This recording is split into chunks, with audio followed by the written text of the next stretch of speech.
Hello friends, कैसे हैं आप लोग। फ्रेंड्स, कैसी लगी संधि वाली वीडियो। आज उसी में एक स्टेप आगे हम लोग आते हैं। मुझे विश्वास है कि अब उस संधि का वीडियो देखने के बाद आप लोगों को संधि से संबंधित संधि की परिभाषा लिखनी हो, चाहे सामान्य रूप से जो एक नज़र में जहाँ संधि पहचानने की बात होती है तो उसमें आप अब चूक नहीं कर रहे होंगे। अब तक हम लोगों ने जान लिया है संधि क्या है। दो शब्दों के वर्णों का मेल है और मेल से जो विकार उत्पन्न होता है उसे ही संधि कहते हैं। तो जो शब्दों के जो वर्ण हुए फ्रेंड्स, वो स्वर भी हो सकते हैं, व्यंजन भी हो सकते हैं। इसके आधार पर स्वर और व्यंजन के आधार पर, स्वर और व्यंजन के मिलने के आधार पर संधि तीन प्रकार की हो जाती है। स्वर संधि, व्यंजन संधि, विसर्ग संधि। स्वर संधि में दोनों वर्ण जो मिलते हैं, दोनों वर्ण, पहले शब्द का आखिरी वर्ण, दूसरे शब्द का पहला वर्ण, जब दोनों मिलते हैं दोनों स्वर होते हैं। जब उसमें दोनों को मिलने से विकार उत्पन्न होता है और संधि होती है, उसे ही हम स्वर संधि कहते हैं। लेकिन जब एक तरफ व्यंजन हो और दूसरी तरफ स्वर या व्यंजन हो, जब दोनों मिलते हैं तो उसमें जो विकार उत्पन्न होता है उसे व्यंजन संधि कहते हैं। और यदि कोई शब्द विसर्ग हो, पहले शब्द का आखिरी वर्ण विसर्ग हो और दूसरे शब्द का पहला वर्ण स्वर या व्यंजन हो, तो वहां पे जो संधि होती है, जो विकार उत्पन्न होता है उसमें, उसे हम विसर्ग संधि कहते हैं। तो आज इस वीडियो में हम लोग स्वर संधि के बारे में जानेंगे कि पहले शब्द का आखिरी वर्ण, दूसरे शब्द का पहला वर्ण, दोनों जब स्वर होते हैं और जब दोनों मिलते हैं और जब दोनों में विकार उत्पन्न होता है तो किस किस तरह से उसमें बदलाव आता है। ठीक है, तो सबसे पहले देखिए स्वर संधि, उसे ही स्वर संधि कहेंगे। दोनों तरफ स्वर रहेगा, ठीक है ना। स्वर मतलब अ, आ, ई, उ, री, ए, ऐ, ओ, औ। ठीक है, तो देखिए जब पहले शब्द का अंतिम वर्ण स्वर तथा दूसरे शब्द का पहला वर्ण स्वर हो, उसमें जो संधि होगी उसे हम स्वर संधि कहेंगे। इधर भी स्वर, इधर भी स्वर, दोनों स्वर मिलेंगे तो स्वर संधि कहेंगे। तो फ्रेंड्स, स्वरों के मिलने के आधार पर जो उनमें बदलाव उत्पन्न होता है उसके आधार पर स्वर संधि के 5 प्रकार होते हैं। ठीक है, आइए एक एक करके देखते हैं स्वर संधि के प्रकार। तो स्वर कौन कौन से हैं फ्रेंड्स? अ, आ, ई, उ, री, ए, ऐ, ओ, औ, जैसा कि हम लोग जानते हैं। ठीक है ना। उसके आधार पर कैसे बदलते हैं देखिए। जैसे पहला है दीर्घ संधि, दीर्घ स्वर संधि। दीर्घ का मतलब ही क्या हो रहा है? बड़ा हो जा रहा है। तो यहाँ पे दीर्घ का मतलब हुआ कि यदि मान लीजिए एक तरफ, जो दो तरफ की बात हो रही है ना, तो एक तरफ यदि आ रहे हैं और दूसरी तरफ सजाती है, सजाती मैंने उसी जात का आ रहे हैं तो दीर्घ हो जाएगा आ। ठीक है, यदि एक तरफ उ रहे, सजाती है, दूसरी तरफ भी उ रहे, एक ही जात वाले को मिलना है यहाँ पे, ठीक है ना, तो फिर उ हो जाएगा। एक तरफ ई रहे और दूसरी तरफ ई रहे तो ई हो जाएगा। तो सजाती मिलेंगे तो ये हो गया।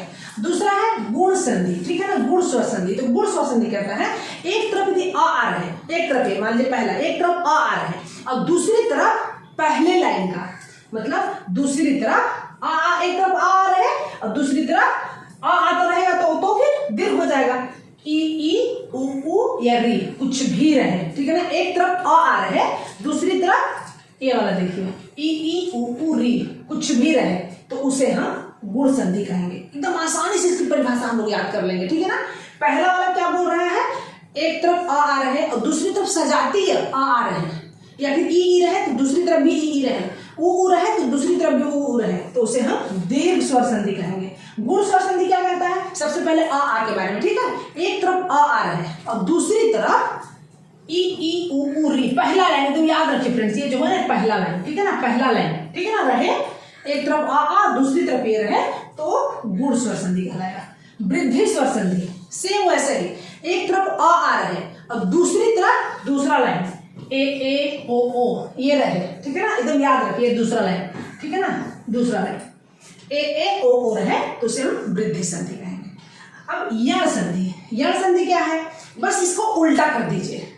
पहला लाइन मतलब एक तरफ पहला लाइन रहे, ई, उ, री, पहला लाइन, और दूसरी तरफ कोई भी स्वर रहे उसे यण संधि कहेंगे। मतलब यहाँ पर पहला लाइन प्लस कोई स्वर, पहला लाइन प्लस कोई स्वर, ठीक है, पहला लाइन प्लस कोई स्वर, उसे यण। अयादि संधि, अयादि संधि दूसरा लाइन ए, ओ, ठीक है ना, ए, ओ, ओ, दूसरा लाइन प्लस कोई भी स्वर उस साइड, कोई भी स्वर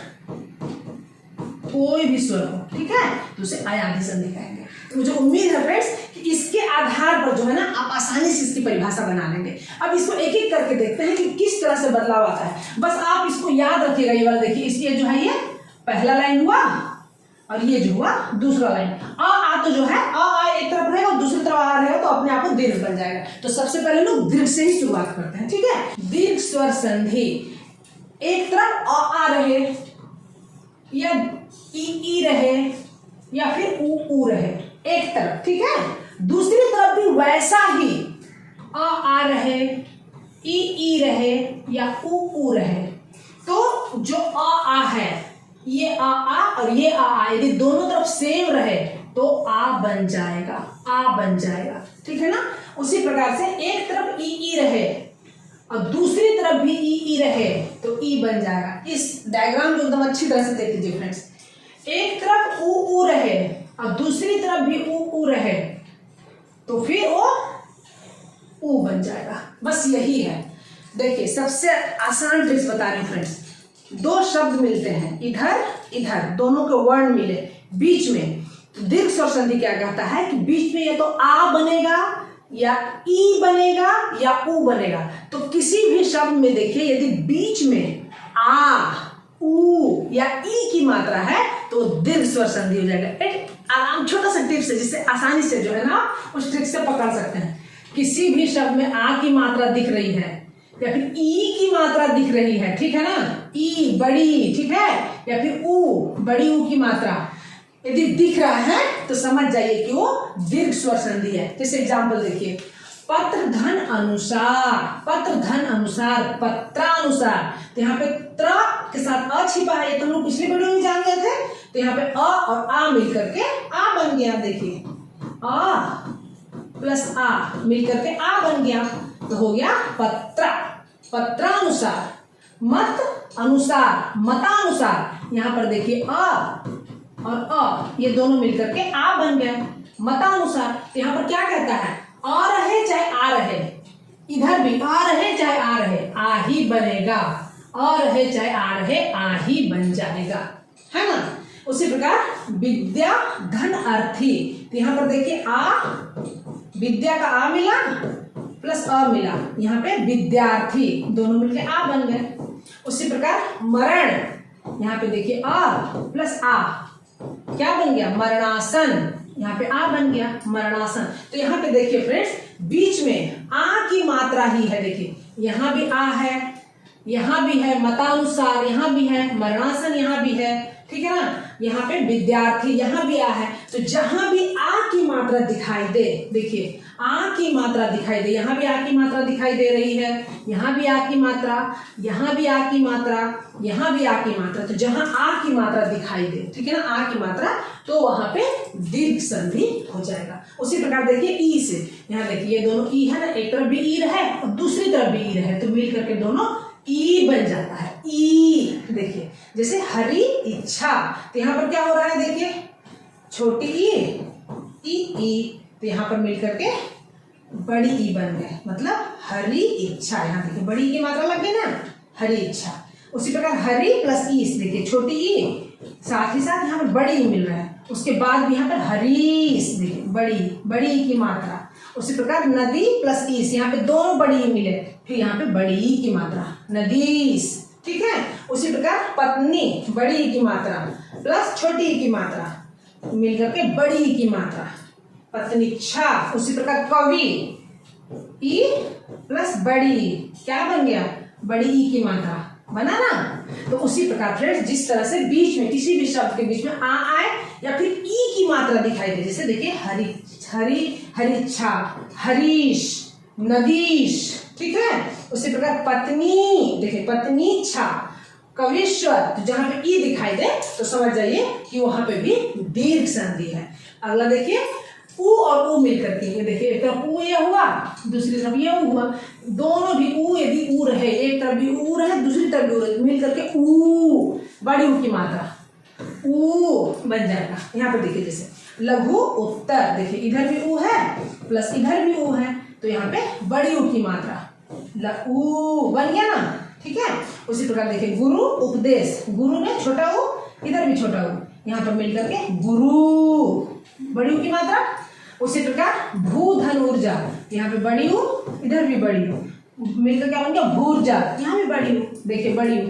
उसी प्रकार से साधु उत्सव, ऊ मिलकर के साधुत्सव। मधु उलिका, ठीक है ना, मधु उलिका, मधुलिका। तो फ्रेंड्स यहाँ पे देख रहे हैं ऊ या ऊ कुछ भी मिले, बनना है ऊ। तो किसी भी शब्द के बीच में यदि हमें ऊ नजर आए बड़ा सा, तो समझ जाइए कि वहां पे दीर्घ स्वर संधि है। और उसे विच्छेद करके भी देखिए तो पता चल पाएगा, ठीक है ना। जैसे देखिए यहाँ पे लघुत्तर, गुरुपदेश, गुरुपदेश। फ्रेंड्स देखिएगा यहाँ पे कैसा लिखा है, गु फिर रू, देखिए इस तरह से लिखा है, रू एकदम बड़ा वाला गोल दिखाई देना चाहिए, ध्यान रखिएगा, ठीक है ना। भूर्जा, भूर्जा, साधुत्सव, मधुलिका। इस प्रकार से फ्रेंड्स दीर्घ स्वर संधि में किसी भी शब्द में यदि हमें बीच में आ, ई, ऊ इसकी मात्रा दिखाई दे तो समझ जाइए कि वहां पे जो है ना दीर्घ स्वर संधि है। चलिए अब अगला देखते हैं गुण स्वर संधि। तो फ्रेंड्स इसे याद रखना है, एक तरफ अ आ ही रहेगा, अभी तो सजातीय वाला हो गया, इसमें एक तरफ अ आ रहेगा और दूसरी तरफ पहला लाइन, मतलब अ आ को छोड़ दिए तो क्या क्या बचा, ई ऊ री, ये 5 चीजें तो याद रखिए। एक तरफ अ आ रहे, ठीक है, दूसरी तरफ पहला लाइन एकदम याद रखिए, ई ऊ या फिर री कुछ भी रहे तो यहाँ पे जो भी संधि होगी उसे हम गुण स्वर संधि कहेंगे। और यहाँ पे मिलने से क्या क्या बदलाव आता है उसे देखिए, इतनी आसानी तरह से हम लोग उसको सीख जाएंगे ना, फिर आपको कभी भी कुछ देखने की आवश्यकता नहीं पड़ेगी। यदि आ रहे और दूसरी तरफ ई रहे, इन लोग दोनों यदि मिलते हैं आ और ई तो ए बन जाता है, ए बन जाता है। देखिए तुम याद रखिए ए बन जाता है, ठीक है। चलिए एग्जाम्पल के थ्रू देख लेते हैं, जैसे भारत प्लस इंदु, भारत प्लस इंदु, तो यहाँ पे देखिए भारत का अ मिला प्लस इंदु का ई मिला तो क्या हो गया भारतेंदु, भारतेंदु। यहाँ पे देखिए ए हो गया ना, तो हमें एक की मात्रा लग गई भारतेंदु। उसी प्रकार महाधन इंद्र, महा यहाँ पे आ मिला प्लस ई, महाधन इंद्र क्या हो गया महेंद्र, एक ही मात्रा लग गई महेंद्र। उसी प्रकार से गणधन ईश, गणधन ईश, तो यहाँ पर क्या मिला अ और ई, इससे क्या हो गया गणेश। आ मिले चाहे आ मिले, ई मिले चाहे ई मिले, दोनों में से कोई, ठीक है ना, तो गणेश। उसी प्रकार से महाधन ईश्वर, यहाँ पर आ मिला यहाँ पर ई मिला, देखिए बन गया महेश्वर, महेश्वर, यहाँ ए लग गया ना महेश्वर। तो फ्रेंड्स इस तरह से किसी भी शब्द के बीच में, किसी भी शब्द के बीच में यदि हमें ए की मात्रा दिखाई दे, ए की मात्रा, तो समझ जाइए कि वो गुण स्वर संधि है और वहां पे अ आ या ई मिले हुए हैं, ठीक है। उसी प्रकार से यदि एक तरफ अ आ रहे और दूसरी तरफ ऊ रहे, ठीक है फ्रेंड्स, एक तरफ अ आ रहे और दूसरी तरफ ऊ रहे, तो इन दोनों के मिलने से जो बनेगा वो बनेगा ओ, उसमें जो बदलाव होगा उसे हो जाएगा ओ, ठीक है ना। देखिए इस तरह से ओ की मात्रा ध्यान रखिए। तो जैसे देखिए पर धन उपकार, तो यहाँ पे देखिए अ मिला इधर ओ मिला तो क्या हो गया परोपकार, देखिए यहाँ पर ओ बन गया परोपकार। उसी प्रकार हित प्लस उपदेश, ठीक है ना, हित प्लस उपदेश क्या बन गया हितोपदेश। देखिए यहाँ पे अ मिला यहाँ पे ओ मिला तो क्या बन गया हितोपदेश, हितोपदेश, ठीक है। उसी प्रकार जल उर्मी, यहाँ पर अ मिला यहाँ पर ऊ मिला क्या बन गया जलोर्मी, देखिए ओ जलोर्मी। उसी प्रकार देखिए महाधन उदय, महाधन उदय, यहाँ पे आ हुआ यहाँ पर ऊ हुआ क्या हो गया महोदय, देखिए महोदय। उसी प्रकार पर उपकार, यहाँ पर अ मिल रहा है यहाँ पर ओ मिल रहा है तो क्या हो गया परोपकार, देखिए परोपकार, यहाँ पर ओ बन गया परोपकार बन गया। तो फ्रेंड्स जहां पे दो शब्द अ आ और दूसरी तरफ ऊ मिले तो उनके मिलने से जो विकार उत्पन्न होगा तो फिर ओ बन जाएगा, ओ बन जाएगा, ठीक है। तो फ्रेंड्स एक शब्द को आसानी से देख लेते हैं कैसे बदलाव हो रहा है तो हम लोग समझ जाएंगे। जैसे महाधन इंद्र को देखते हैं, ठीक है ना। जैसे देखिए महेंद्र, पहले देखिए कहाँ बदलाव आ रहा है महाधन इंद्र, ये है ना। अब यहाँ पर देखते हैं बदलाव कहाँ आ रहा है, ठीक है। तो देखिए पहले ये क्या है हम लोग अंतिम वाला को देखते हैं ना, ह प्लस आ है और ये ई है ना। तो यहाँ पे आ और ई जो है, आ और ई जो मिलकर के क्या बन रहे हैं, ए बन जा रहे हैं। आ और ई मिलकर के ए बन जा रहे हैं। तो महा जो है देखिए माँ, और हा तो आधा हो गया, हा को ए चाहिए तो हो गया हे, अब ये डॉट आ गया, अब ये द महेंद्र, देखिए इस तरह से। तो फ्रेंड्स जब आ के साथ जो भी इधर से वर्ण मिल रहे हैं वो दोनों वहां से लुप्त हो जाएंगे और उसके जगह पे ये शब्द आ जाएगा। ठीक है, मुझे लग रहा है बिल्कुल आसानी से समझ में आ जा रहा होगा। तो इस प्रकार से फ्रेंड्स जिसके भी बीच में यदि हमें ए की मात्रा दिखे तो समझ जाए गुण स्वर संधि है, ओ की मात्रा दिखे तब भी समझ जाओ गुण स्वर संधि है। और अगला एक तरफ यदि आ है और दूसरी तरफ री है तो दोनों मिलकर के अर बन जाते हैं। अर, दोनों मिलकर के अर बन जाते हैं, हाफ र। ठीक है ना, आप देखिए पता चल जाएगा कैसे। जैसे मान लीजिए देवधन ऋषि, देखिए देवधन ऋषि, यहाँ पे अ है यहाँ पर री है तो क्या हो गया देवर्षि। महाधन ऋषि महर्षि। चलिए एक शब्द कर देख लेते हैं हम लोग अच्छी तरह से। जैसे देखिए महा प्लस ऋषि है ना, यदि हम उसको अलग अलग करेंगे तो क्या हो जाएगा, माँ हो जाएगा प्लस अ प्लस ह प्लस आ, ये हो गया महा। अब इधर री, री प्लस श प्लस ई, यही है ना वर्ण विच्छेद। अब हमको कहां पर संधि करनी है, यहाँ पे हो रहा है आ और री की संधि, ये बन जाएगा अर, ये बन जाएगा अर। तो फिर क्या हो जाएगा देखिए माँ ह, माँ ह, और ये बन जाएगा अर। तो हा तो पूरा हो गया, फिर ये बच गया हाफ र, हाफ र, हाफ र, और फिर इधर सी महर्षि, ये हो गया महर्षि। इसको लिखते कैसे हैं, ये हाफ र कैसे लिखेंगे, इस तरह से देखिए महर्षि, इस तरह से महर्षि है ना। तो फ्रेंड्स यहाँ पर किसी भी शब्द के बीच में, किसी भी शब्द के बीच में यदि हमें ए की मात्रा दिखाई दे या फिर हमें ओ की मात्रा दिखाई दे या फिर हमें र की मात्रा दिखाई दे, इस तरह से हाफ र, हाफ र, तो समझ जाइए कि वो गुण स्वर संधि है। किसी भी शब्द के बीच में ए दिखे, ओ दिखे या र हाफ र दिखाई दे तो समझ जाइए कि वो गुण स्वर संधि है। पहचानने का आसान ट्रिक्स है। ठीक है, वृद्धि संधि, वृद्धि संधि, तो इसमें भी फ्रेंड्स एक तरफ आ रहेगा और दूसरी तरफ दूसरा लाइन, दूसरा लाइन में कौन कौन था, ए ओ औ, वृद्धि हो जाएगी, बढ़ जाएगा। यदि ए बढ़ेगा तो क्या बनेगा, ए बनेगा, ओ बढ़ेगा तो क्या बनेगा, औ बनेगा। यही होगा ना, बढ़ जाना, वृद्धि हो जाना, बहुत बढ़ना, तो क्या होगा।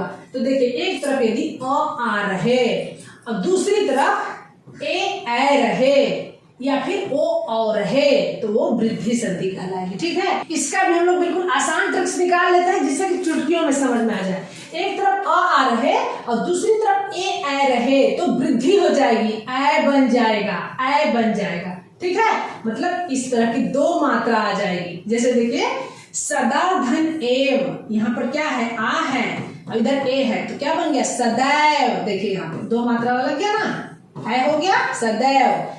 एक धन एक, यहाँ पर क्या है, अ है और ए है तो क्या बन गया एकैक।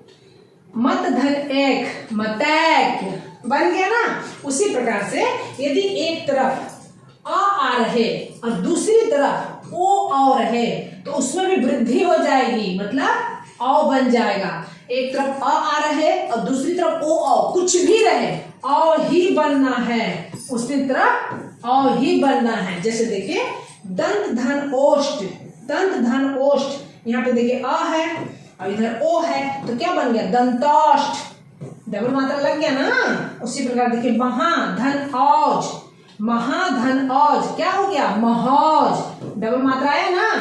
वन धन औषध क्या हो गया वनौषध, यहाँ पर देखिए एक तरफ अ है और एक तरफ औ है तो क्या हो गया वनौषध। तो फ्रेंड्स यहाँ मायने नहीं रखता है कि इधर अ है या आ है या फिर दूसरी तरफ ओ है या औ है, औ ही बनेगा। इधर अ है या आ है मतलब नहीं रहता, इधर ए है या आ है मतलब नहीं है, दोनों तरफ जो रहेगा ना फिर ए ही बनेगा। इस प्रकार फ्रेंड्स किसी भी शब्द के बीच में हमें ए की मात्रा दिखाई दे या फिर हमें औ की मात्रा दिखाई दे तो समझ लीजिए कि वहां पे वृद्धि संधि ही है। उसके लिए हमें क्या करना है, जहां पे ए और औ दिखाई देता है उसे तोड़िए। तोड़ने के बाद देखिए कि दोनों सार्थक शब्द हैं कि नहीं, क्योंकि संधि जो है वो सार्थक शब्दों का मेल है। दोनों को तोड़ने के बाद सार्थक शब्द यदि मिल जाते हैं तो वही है, तो बिल्कुल आप वहां पे पहचान लेना है कि वो वृद्धि संधि ही होगी, है ना। चलिए अगला देखते हैं, यण संधि। तो फ्रेंड्स अब तक हम लोगों ने देखा एक तरफ आ था और दूसरी तरफ पहला लाइन और दूसरे वाले में दूसरा लाइन। अब शुरू होता है तो लाइन से याद रखना है, ठीक है ना। अब हमें यहाँ क्या करना है, एक तरफ पहला लाइन हो, पहला लाइन मतलब ई उ ऊ रे, और दूसरी तरफ कोई भी स्वर आए, दूसरी तरफ कोई भी स्वर है, ठीक है ना। तो हमें जो बदलाव होगा वो पहले लाइन को देख के करना है। पहले लाइन में आ नहीं रहेगा, यदि आ रहेगा तो फिर तो दीर्घ संधि में बदल जाएगा ना। उसी प्रकार से यण संधि देखिए, एक तरफ यदि ई हो या फिर उ हो और री हो और दूसरी तरफ कोई भी स्वर हो तो यण संधि कहलाएगा। यदि मान लीजिए एक तरफ ई है और दूसरी तरफ कोई भी स्वर है तो ई जो है ना य में बदल जाएगा। यदि उ है तो उ व में बदल जाएगा, और यदि री है और दूसरी तरफ कोई भी स्वर है तो री जो है ना र में बदल जाएगा। इसका बहुत आसान तरीका क्या है पकड़ने का फ्रेंड्स, कि जब भी कोई शब्द बनता है, ठीक है ना, तो यहाँ पर य व र बनता है और ई उ और कोई भी स्वर, यदि मान लीजिए उसमें से ई उ निकल जाएगा तो फिर क्या होगा, वो तो स्वर रहित हो जाएगा। इसीलिए यदि य व और र इसके पहले कोई भी यदि आपको अधूरा वर्ण दिखे तो समझ जाइए कि यण संधि है। कोई भी अधूरा शब्द, ठीक है ना, कोई भी अधूरा वर्ण दिखे और उसके पीछे य व र दिखे तो समझ जाइए कि यण संधि है। देखिए एग्जाम्पल देखिए, जैसे अति धन अधिक, अति तो यहाँ पर क्या है ई प्लस अ, मिलकर के क्या बनना है, इसको मिलकर के बनना है य। तो इसको फ्रेंड्स हम लोग अच्छी तरह से देख लेते हैं तो हम लोग समझ जाएंगे। देखिए जैसे यहाँ पे ती का जो है ना ई निकाल दिए, ती का ई निकाल दिए तो यहाँ पर क्या हो जाएगा, ती का ई निकाल देंगे तो क्या बन जाएगा, ये हाफ्ता बन जाएगा, है ना। और यहाँ पर आ है, इसको भी निकाल दिए, आ भी निकाल दिए, क्योंकि ये दोनों ई और अ मिलकर तो यह बन जा रहा है, तो यहाँ पे हाफ्ता हो गया और यहाँ पे यह हो गया। तो फिर कैसे लिखेंगे हम लोग इसको, अत्यधिक। देखिए फिर अ हाफ्ता और फिर यह बन गया था और फिर धिक, अत्यधिक। समझ रहे ना फ्रेंड्स, अत्यधिक। तो कभी भी फ्रेंड्स जब ई की मात्रा या उ की मात्रा को हटा दिया जाएगा किसी शब्द से तो निश्चित रूप से वो हाफ वर्ण बन जाएगा, और जब हाफ वर्ण बन जाएगा तो उसके बाद में यह वो रहेगा ही रहेगा। तो फिर उससे हम आसानी से पहचान सकते हैं, वो ट्रिक से आसानी से हम पहचान सकते हैं कि वहां पे यण संधि है। जैसे देखिए नदी प्लस अर्पण, नदी प्लस अर्पण, तो नदी प्लस अर्पण में देखिए यहाँ से ई निकाल दिए, यहाँ पे ई है और यहाँ पे अ है। यदि यहाँ से ई और अ को हम लोग निकाल देते हैं और उसकी जगह पे य लिख देते हैं तो फिर क्या हो जाएगा, देखिए न ये निकाल दिए तो हाफ द हो जाएगा, न दे। फिर हमें ए भी य को निकालना है, उसकी जगह य लिखना है तो नद्य, फिर ये जो पण है ये आ जाएगा नद्यर्पण। देखिए नद्यर्पण तो हाफ द और य, है ना। उसी प्रकार से नी प्लस ऊन, यहाँ से ई निकाल दिए, ई और ऊ मिलकर क्या बन गए, या बन गए, तो क्या हो गया न्यून। अगला देखिए अति धन आचार, यहाँ पर ई और आ, ई और उधर आ मिल रहा है तो फिर क्या बन जाएगा अत्याचार, ये यह बन जाएगा अत्याचार। उसी प्रकार अत्याचार ऊपरी धन उक्त, क्या बन गया उपर्युक्त। प्रति धन एक, प्रत्येक। अति धन अंत, अत्यंत। देखिए यहाँ से ई निकल गया ना, देखिए छोटी टी की मात्रा है यहाँ पे, यदि इसमें से हम ई को निकाल देते हैं तो क्या बन जाएगा हाफ्ता बन जाएगा, और आ को यहाँ से निकाल देते हैं तो ये दोनों मिलकर के यह बनना है तो क्या हो जाएगा फिर ये हाफ्ता हो गया, फिर यहाँ पे अंत, अत्यंत। देखिए हो गया ना। परिधन आवरण, पर्यावरण। विधन उह व्यूह, विधन उह व्यूह, हो गया ना। तो फ्रेंड्स इस तरह से हमें जो है ना ई और ई और दूसरी तरफ कोई भी स्वर रहे वो य बन जाएगा। अगला देखिए, यदि एक तरफ उ और उ रहे और दूसरी तरफ कोई भी स्वर रहे तो वो व बन जाएगा। एकदम इसको याद रखिए, वो व बन जाएगा। देखिए जैसे मधु प्लस आलय, मधु प्लस आलय, यहाँ से हमें ऊ को निकाल देना है और यहाँ से आ को हटा देना है। ये दोनों को क्या बन जाना है, ये दोनों क्या बन जाएंगे, व बन जाएंगे। तो फिर क्या हो जाएगा, देखिए म ऊ निकाल देंगे तो क्या बन जाएगा, हाफ ढ बन जाएगा। उसी प्रकार से आलय, आलय आ को भी हटना है, वहां व बनना है तो क्या हो जाएगा, वालय, मध्वालय। देखिए मध्वालय तो मध्वा ऐसे भी लिख सकते हैं, मध्वालय। अगला देखिए वधु प्लस आगमन, वधु प्लस आगमन, तो यहाँ से ऊ की मात्रा निकल गई और आग निकल गया, उसके जगह पर व आ गया तो क्या हो गया, वध्वागमन। इसी प्रकार से अनु प्लस इति, यहाँ पर क्या लग रहा है, देखिए ऊ की मात्रा और यहाँ पर ई, ऊ और ई मिलकर फिर क्या बनेंगे, ऊ और ई, कोई भी स्वर आना फ्रेंड्स, ऊ है और ई है कोई भी फ्रेंड्स तो वह ही बनेगा। तो क्या हो जाएगा, अन्विति, अन्विति। तो फ्रेंड्स किसी भी शब्द के बीच में यदि हमें य व दिखाई दे और उसके पहले हाफ वर्ण दिखाई दे तो समझ लेना है यण संधि। इस प्रकार से री रहता है, यदि मान लीजिए ई ऊ तो हो गया, यदि फिर री होता है और उसके बाद में कोई भी स्वर होता है तो वो र में परिवर्तित हो जाएगा, र में। देखिए पितृधन अनुमति, पित्रानुमति, यहाँ पे र आ गया ना, पित्रानुमति। तो फ्रेंड्स यहाँ पे ता जो है, देखिए इसको इस तरह से हम लोग समझ सकते हैं। देखिए त्री में से जो है ना हम लोग री निकाल देंगे तो हाफ ता बच जाएगा, ठीक है। फिर अनुमति है, इधर अनुमति है तो प्लस प्लस वो उसको र बनना है तो यहाँ पर फिर र लिख दिए, र लिख दिए तो फिर क्या हो जाएगा, ये त र त्र त्र। तो ये जो है देखिए पित्रानुमति, पित्रानुमति। मात्र प्लस आ गया, मात्र आ गया तो ये जो त्र है वो भी हाफ त और र है। धात्री प्लस अंश, धात्रांश। मात्र प्लस इच्छा, मातृच्छा। पितृ प्लस आज्ञा, पित्राज्ञा।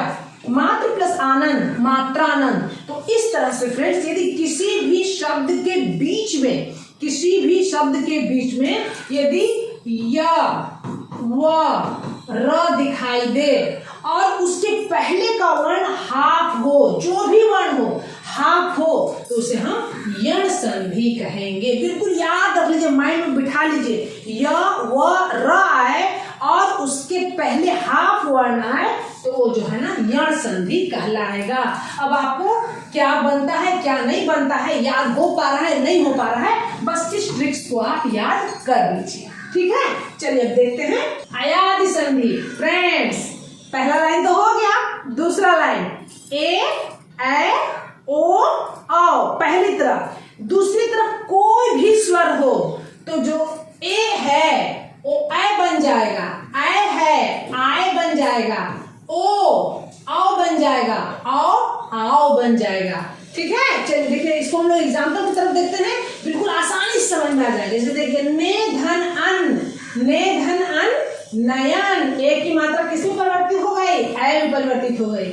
शे धन अन क्या हुआ, शयन, ए जो है ऐ बदल गया। उसी प्रकार से गय धन अक, गय धन अक, गय की मात्रा किसमें बदलेगी, आय में तो गायक। उसी प्रकार से नय धन अक, ऐ है तो नायक। पो धन अन, पो धन अन, ओ किसमें बदलेगा, आओ में पवन। भो धन अन, भो किसे बदलना है, आओ में भवन, ठीक है। नौ धन इत, नौ धन नौ, आओ की मात्रा किसे बदलेगा, आओ में तो नाविक। तो फ्रेंड्स इस तरह से हम लोग देखेंगे ना, किसी भी शब्द के बीच में, किसी भी शब्द के बीच में फ्रेंड्स यदि हमें आए, आओ, आओ, आई, अभी, अभी, आवी, आऊ यदि दिखाई दे तो समझ जाइए कि वो अयादि संधि है। किसी भी शब्द के बीच में यदि दिखे, जैसे देखिए यहाँ पे था या नयन क्या है, ऐ, शयन ऐ, गायक आए, यहाँ पे ये चीज देखिए य और व, ये बस ये चीज को पकड़ लीजिए, य और व बीच में रहे उसके आगे में, ठीक है। जैसे नायक क्या है, आए, पवन आओ, भवन आओ, नाविक आवी, श्रवण अव, पवित्र, अवि, भावन, आव, नाविक, आवी, भावुक, आऊ, भाविनी, आवी। तो फ्रेंड्स इस चीज को समझ लीजिए, किसी भी शब्द के बीच में आए, और आओ, आई, अवी, अवी, आवी, आऊ आए, मतलब एक तरह से या और वाह इस तरह से बीच में आए, ठीक है ना, एकदम ध्यान रखिए। तो वहां पे अयादि संधि होगी, वहां पे अयादि संधि होगी। हालांकि फ्रेंड्स ये वाला जो शब्द है ना, इसे संधि नहीं माना जाता, एक पूर्ण शब्द ही माना जाता है, ठीक है। तो फ्रेंड्स कैसी लगी वीडियो? मुझे उम्मीद है कि स्वर संधि से संबंधित अब कोई भी समस्या नहीं होगी। आप देखते के साथ एक ही नजर में पहचान जाएंगे कि कौन सी संधि है, गुण है, यण है, वृद्धि है। बस केवल हमें मात्राओं को ध्यान रखना है, वहां से उसे तोड़ना है, दोनों शब्द को देखना है सार्थक है कि नहीं है। यदि दोनों सार्थक हैं तो फिर पहचानना आसान है। तो फ्रेंड्स यदि वीडियो अच्छी लगती है तो अपने और मित्रों को भी शेयर करिए जो कि किसी परीक्षा की तैयारी कर रहे हैं। तो फ्रेंड्स आपको वीडियो कैसी लगती है उस पर जरूर कमेंट्स करिए, और अगले महत्वपूर्ण टॉपिक के साथ, परीक्षा को दृष्टि में रखते हुए ही किसी महत्वपूर्ण टॉपिक के साथ फिर मिलते हैं। तब तक के लिए बाय बाय।